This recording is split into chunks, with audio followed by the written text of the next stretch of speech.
From being restricted by Western countries in technology to independently developing various major weapons, successfully patenting them, and prohibiting the export of such weapons as commodities, China has achieved self-transcendence. This achievement owes much to the dedication of generations of craftsmen. Since the 1960s, China has been attempting to build its own dredging ship, breaking through Western restrictions. This dredging ship is not just for ordinary sand excavation, it is specifically designed for island building and is hailed as the island-making artifact, holding significant economic, military, and environmental importance. This technology was long monopolized by Western countries and not open to China. After years of hard work, China unveiled the Asia's largest self-propelled cutter suction dredger, the Tiankun. In this video, we'll focus on the island-making artifact, Tiankun, and discuss the following topics: artificial islands and land reclamation vessels, China constrained by others, successful development of Tiankun, Tiankun's remarkable performance in the South China Sea.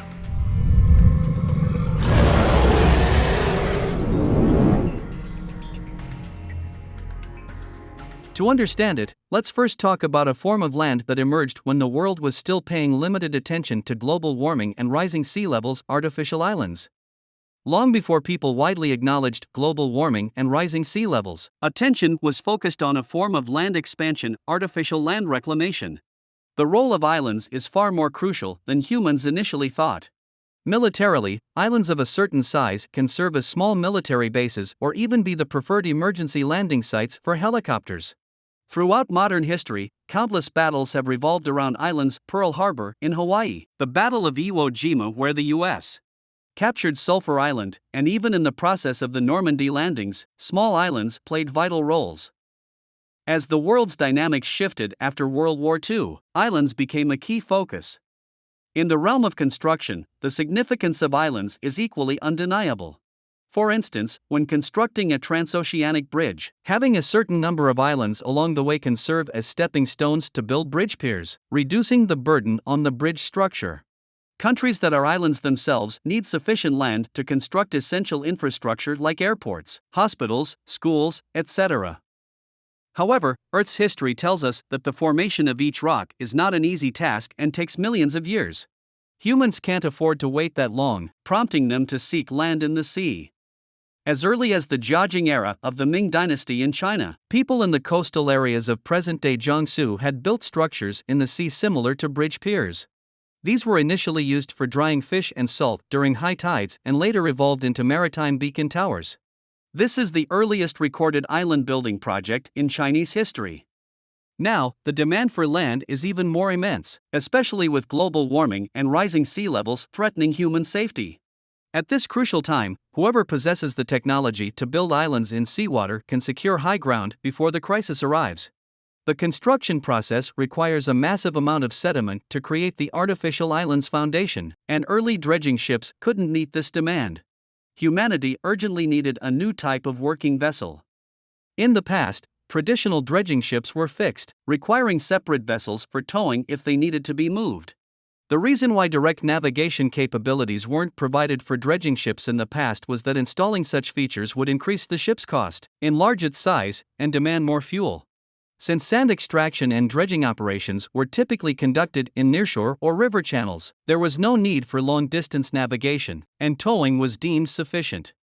However, for land reclamation and island building, ships need to be mobile, capable of autonomous movement, and able to travel to different regions to collect sediment. Relying solely on towing becomes cumbersome and hampers work efficiency. Cutter suction dredgers come equipped with a giant suction pipe, featuring a high-speed rotating mixing blade at the front that can agitate sediment on the seafloor or riverbed during stationary or navigational processes. Subsequently, a massive fine tube, along with water, suctions the sediment. Unlike early dredging ships, cutter suction dredgers achieve integration. Their enormous size includes sediment handling devices, allowing simultaneous excavation and separation of sediment and water, thus enhancing production efficiency.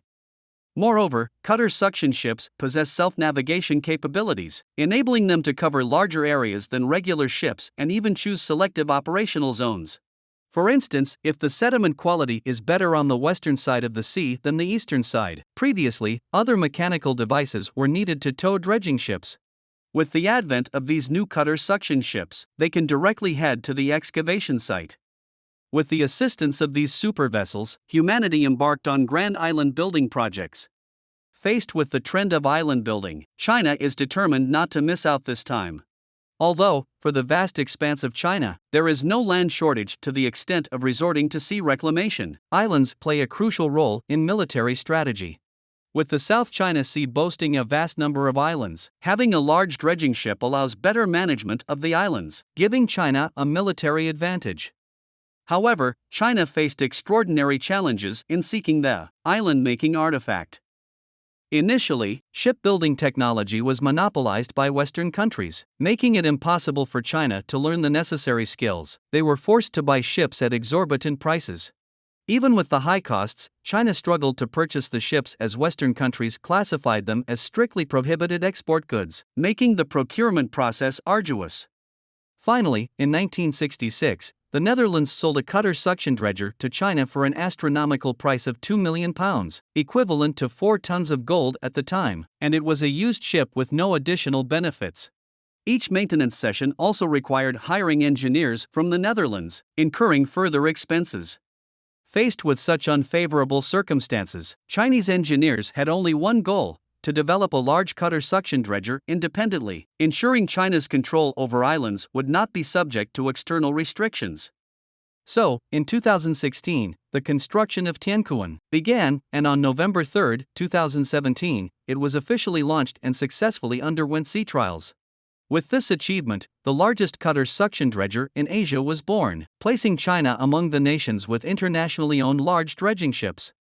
Tiankun is 140 meters long, 27.8 meters wide, and has a displacement of 17,000 tons at full load.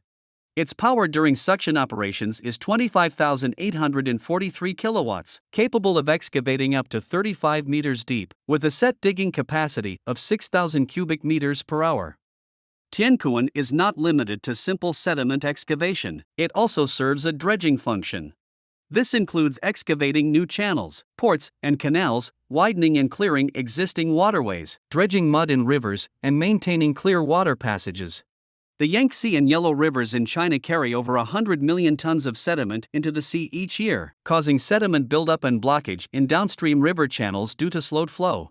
Tiankun efficiently clears mud at the mouth of the Yangtze River, ensuring the Golden Waterway can actively contribute to Chinese navigation. Additionally, when constructing docks and ports, cutter suction ships can quickly excavate foundation pits, expediting engineering efficiency. Of course, Tiankun's most significant stage is in the South China Sea. Tiankun is suitable for various complex river channels and estuaries, capable of excavating mud, clay, compact sandy soil, gravel, strongly weathered rock, and moderately weathered rock. The South China Sea covers an area of 2.1 million square kilometers, featuring over 200 islands and reefs organized into 4 island groups: Dongsha, Nansha, Shisha, and Zhongsha. While many of these islands remain uninhabited, they hold immense importance for China. Firstly, they are considered China's sacred and inviolable territory. Some of these islands are also home to Chinese citizens, whose safety must be ensured by the nation. Lastly, these islands and reefs carry significant military significance, with some having conditions suitable for deploying military equipment, serving as crucial maritime supply stations.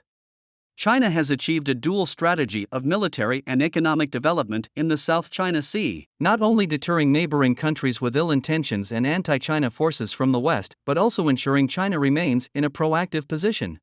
This strategy has solidified China's territorial integrity and safeguarded the security of the South China Sea. All of this is closely tied to China's technological prowess, with the domestically produced island-making artifact, Tiankun, leading the arsenal and becoming China's maritime strategic cornerstone. As Tiankun made its official debut, China announced the classification of domestically developed large dredging ships as restricted export products, marking the transformation from being restricted by the West to proactively restricting Western influence. This shift owes much to the tireless exploration and innovation by the craftsmen of this great nation. Recalling the past, China had to acquire a worn-out, second-hand dredging ship at the lowest posture and the highest cost, followed by substantial spending on maintenance. Those days of relying on expensive purchases for used equipment are long gone. Today, in addition to dredging ships, China independently owns numerous intellectual properties, shaping its current status as a major global player, guarding its tranquility. Tiankun symbolizes the indomitable will and love for the motherland of the Chinese people. Undoubtedly, Tiankun will leave a remarkable legacy in China's military, dredging, and maritime history, standing as a testament to the spirit of Chinese craftsmanship on the global stage. The future will witness the birth of island-making artifacts surpassing Tiankun, with the only constant being the unwavering determination of the Chinese people to rejuvenate their great homeland through the evolving landscape of scientific and technological development. This is the end of this video. Thank you for watching. Please like, subscribe, and comment. We genuinely appreciate your support.